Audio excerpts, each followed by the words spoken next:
Welcome. In today's video, we will be breaking down why I believe this is the calm before the storm for VELO before pushing on to much higher targets in 2025. Nothing that I say is financial advice. Let's dive into the content. Now, coming over to the weekly time frame, why do I think this is the calm before the storm? Well, there's several factors here. One is if we analyze these three macro corrections that VELO has placed. So if we go from February of 2023 back down to August of 2023, a good few months, you can see VELO had this 5-wave correction, which was around 88%. Now, what followed from that 88% correction was a very impulsive move that led us up all the way until May of 2024. Okay, so we had an 88% correction, and if we analyze the actual size of this move, we had after that correction, we had a 16x return. Guys, okay, now after pulling that 16x move in May 2024, we then corrected for a few months back down to July in a 75% correction. Now this 75% correction then led to another impulsive move here, which if we analyze the percentage increase, this was roughly around a 4.5x. Okay, so each time we've had a steep correction in the past, ever since, in fact, the all-time low of December 2022, no matter how far it's come down, there has always been a nice, decent return to follow. And this is why I believe at the moment, this is potentially the calm before the storm, where VELO is trying to find this bottom from a very similar percentage ratio of a correction to its prior corrections. Now you'll notice that the corrections are getting shallower over time, and so are these impulsive waves, so to speak. We had an 88% correction into a 75% macro correction, and now a 73% macro correction. So they're gradually getting shallower over time as the returns are as well. Now I do believe that from this point here, VELO is still looking to build a foundational bottom, and there's several indicators on the charts that we can use to identify that at the moment we are still in a potential downtrend, but that could all change as these indicators are resetting. So the first indicator we're going to get on is the stochastic RSI. Come over to indicators, type in STOCH, stock, and it will come up as stochastic RSI. If you want to get that onto your charts, click it, it will add it onto your charts below. Now on the weekly time frame, this indicator is in the floor, and when we are sort of oversold and down here in the floor, I think I've said in several different videos, if you've been here before, these are the areas that offer opportunity and have done in the past for VELO. I mean, near enough any time it's got to that sort of oversold area has always been a fruitful opportunity in the charts. Okay, around this sort of base area here before picking up, and this is where they had the ride up. We then pulled back down in that previous correction of 75%, and this is where also the stock RSI was in the floor, and the move then picked up and put in that 4.5x. Now again, fast forward, the price is corrected 73%, and the stock RSI is in the floor and oversold, very similar levels to what it was on previous corrections. Okay, so this indicator alone here is one good sign showing us that we are starting to see some sort of relief and look to put in a potential low. Now there are other indicators that I like to use as well to give confluence alongside the stock RSI, and that is exponential moving averages. So you can type in moving average exponential, click on that. You can come to the settings up here on your charts, guys, okay, where the EMA will come up. You can go to inputs, and I always use the 20 EMA in length. Always use the 20. It's a great indicator to use. When you are above this EMA, you're in an uptrend. When you are below this EMA, you are technically in a downtrend. Okay, guys, and adding it with other indicators is a great tool. So get the 20 EMA on your charts, and we will use this on the weekly and daily now to help us analyze. Okay, so if we look at prior corrections, okay, we was under this EMA, we hit our head on it a couple of times, pull back for our higher low essentially, and then started to break out. If you fast forward to this previous correction here, this 72% correction, or 75 I think it was, you can see we lost the EMAs, hit our heads on it, built a higher low, broke out. Okay, pulled back, essentially lost it here, had a bit of a fake out, and recovered to a new high. So what I'm trying to point out here, guys, is when you are above this EMA, this is an uptrend. Okay, when you're bouncing off of it and being pushed up by the EMA, it's an uptrend. When you get too overextended from the EMAs and create a large gap in price, either to the upside or to the downside, you tend to at least revisit these EMAs again. Okay, so when we did get this impulsive push up and we came up to this in May 2024 high, we had a large gap between the price and the EMAs, and we essentially came back down here in this large correction. We lost them, hit our heads on it, came back for our higher low, then got the breakout, okay? And this is where that structural wave took us up to our local 0.038 high. So my key point here is when you get too extended from the EMAs to the upside, you tend to roll back down to them. And when you get too extended to the EMAs from the downside, you tend to push back up to them and fill in those gaps, okay? So as the price did here from May, we essentially came back to the EMA and we lost it. What we want to see right now is the fact that we've lost the EMA, we want to see a pump back up to it, okay? And this is what I believe VELO is trying to do right this second. So for now, on the macro time frames, there is bullish indications of a local low being placed on the weekly time frame, and the price action here may continue to see over the next couple of weeks a push up to this weekly 20 EMA, which is the resistance level we need to break above in order to get back above and see something similar like this, where you're in an uptrend, you're above it, okay? Because when you look at this previous correction, it put a low in, it ran up to the 20, came back for a higher low, then broke above it. Held it, boom, off we go, okay? We want to see something now. We want a similar now. We potentially want to come up to this 20 EMA, come back for some sort of higher low, okay? As it's creeping down, hit our heads on it, come back for a higher low on the weekly, and then go for the break, hold it for support, and push up higher. Okay, we want to rinse repeat of this sort of situation down here. And even if we get a bars pattern on and replicate a similar or prior correction. So say, for example, right now, this is where VELO is. We've had the low, which is this low here, okay? We've had the low, and we're coming up to the 20, we're going to pull back and then go for an explosive breakout, okay? If we're to replicate a similar move in this sort of instance here, this is where things could get interesting. Again, it doesn't have to happen. This is just all speculation based. But if we've got this low and we're about to push up right now, could we see the push up to the 20 EMA, pull back for a higher low, and then go for the breakout? And this again is technically a way that we could get towards that 10 to 11 cent target, which is that Adam and Eve breakout target that we've been analyzing for about 7 months if you've been here on the channel.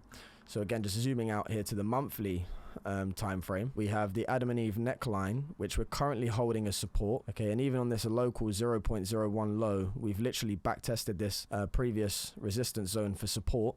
And what it looks like is if we come up here now to 0.018 and then pull back for a higher low, we could be getting the push, okay? And the breakout target of the Adam and Eve structure that we've been monitoring for several months, you'll probably find does tie up very closely to 10 to 11 cents, which could replicate this sort of macro move here, and is some sort of confluence. So I think, again, going back to the weekly time frame, we do have good indications on the stock RSI and a bullish cross here in the floor and oversold, and we are seeing a push up, but we do have the weekly 20 that is our key resistance that we need to break, guys, okay?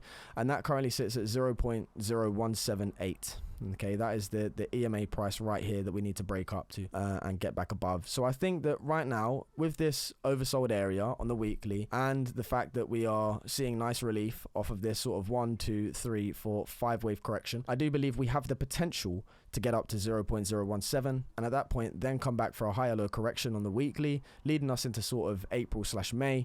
You know, everyone's getting tired and bored because nothing's happening, but then eventually we could see this breakout of this descending resistance, and once we actually get back above this resistance, this is where the fun actually begins, and we start pushing onto those higher 10 to 11 cent targets of the macro Adam and Eve pattern that we've been monitoring. So that's something to sort of keep our eyes on here, and it kind of in theory would give way to our, you know, we've been monitoring some sort of parabolic curve here for VELO, and I've been monitoring it for some sort of time, and you can see that if we do follow suit here, where we've just come up, we're retesting, come up, we've had an A, B, C, retested the curve, and even gliding across it right now, this could still validate us up, pushing up to that 10 to 11 cent targets, and then I've got higher targets at about 38 cents, which would top us out.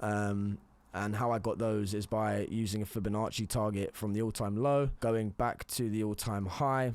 The 0618 is the Adam and Eve target, guys, okay, and is, again, a replicated move if we're to see something very similar to the corrections from 2023 and that impulsive wave here leading us up to the 2024 highs. If we see a similar sort of move here, that would take us up to the 0618, and again is the Adam and Eve breakout target. And then at that point, how I got the 786 for an explosive top top is, sorry, how I got the target to 38.39 cents is the 0786, which would be the next fib if we do take out 10 cents. Now keep in mind, guys, this is a macro move here from these sort of lows. If you would have to have got in and be fortunate enough to get the 0.01 cent sort of bottom, this would be here a near 11 to 12x move, and eventually pushing up here to the 38 cents mark. If we get that, that's a potential near 40x from current prices. So a lot to ask for, but right now we are adhering to key macro structure. We've not lost these previous highs of 2023, and we've been holding above this 1 cent range for several months. In fact, I think it's about a year, and you can see here that this was, or could be, a potential A, B, C running for that correction back down to a key level of support, and this was just an accumulation range for about a year or so. And right now the fun is looking to start begin as we lowball out, and again on the weekly time frame, indicators are resetting. We just need to start reclaiming key EMAs, the 20 EMA, in order to see macro continuation. So good signs, so to speak. The macro looks absolutely amazing, but right now I think in the lower time frames things are still a bit rocky, and we're waiting to build a foundation. It could get a bit tiring here and go sideways for a little bit longer, who knows. But nonetheless, I think that this 0.010 could potentially be now the macro low. Again, if we lose that, we will have to analyze further. Now, although we are seeing on the weekly, if we look at the stock RSI, you can see it's in the floor here, okay? The stock RSI we was just analyzing. If we come to the daily, you'll notice something very different here. This paints a very different picture. So we've got the 20 EMA on our chart still, and we've got the stock RSI, very similar to what we had with the weekly, guys. So you'll notice that this 20 EMA has been on our heads ever since we lost it. Where did we lose it? Back here on the 18th of January. So on the 18th of January, ever since then, we've continuously ran up to this 20 EMA and continuously hit our heads on it. Okay, so this is validating that we are in a downtrend and on the daily time frame. Until we get back above this EMA, which we're attacking right now, we're going for it. Okay, the last sort of 4 days, we've seen the push up to this 20 EMA, which currently sits at 0.0139 on the daily time frame. You can see we're trying to break it. Okay, we want to see a clean push through here in order to get that push up on the weekly to the weekly 20 EMA, because this is the main target. Guys, remember I said you've come off the low, you want to come up to this 20 EMA, pull back for a higher low, and then go for the break. Okay, so that's the target right now, the weekly 20. But in order to get there, we first have to get above the daily 20 EMA.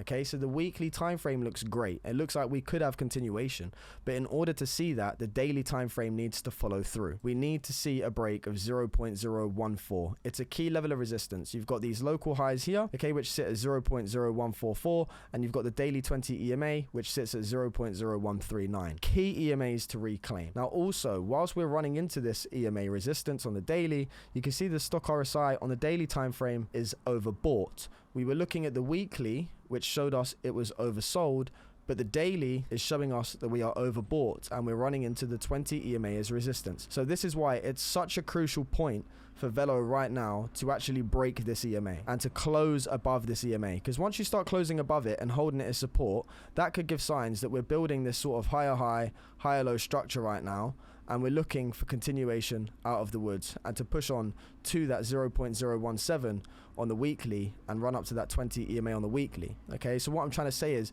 we're looking for the validational break of the 20 to hold it as support for the next few days in order to push up to the weekly 20 EMA at 0.017. So my key takeaways from today's video, guys, we need to break the 20 EMA and we need to see closes above it for continuation and this level of resistance. So 0.0144 is the key level to break and stay above. Failing that, if we don't, we potentially could come back here, guys, and retest this 0.01 low, and we could come in now for some sort of double bottom before then trying to go for the break again. Again, we do have the potential to lose this low as well if we keep, again, like you see, guys, the more you hit your head on resistance and fail to break above, the more you hit your head on it, the more likely you're to come down. We've been hitting our heads on this resistance now for a good few days, guys. If we can't, we are likely to push back down again if we can't break it. So this is how important it is right now. The weekly looks great, but the daily time frame still looks very shaky. And if the lower time frames look shaky, it could mean that the lows may not be in just yet,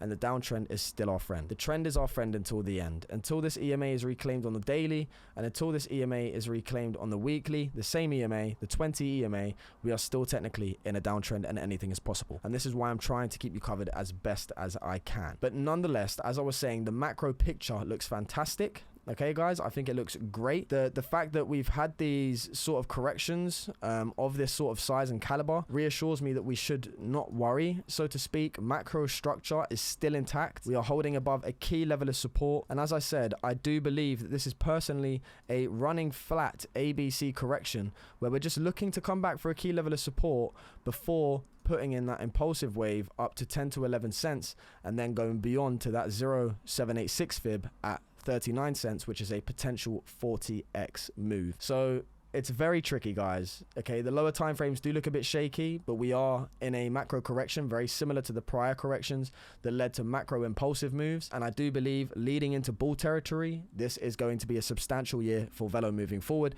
Nothing that I say is financial advice, guys. Take care. From Chart Nerd TA. Peace out.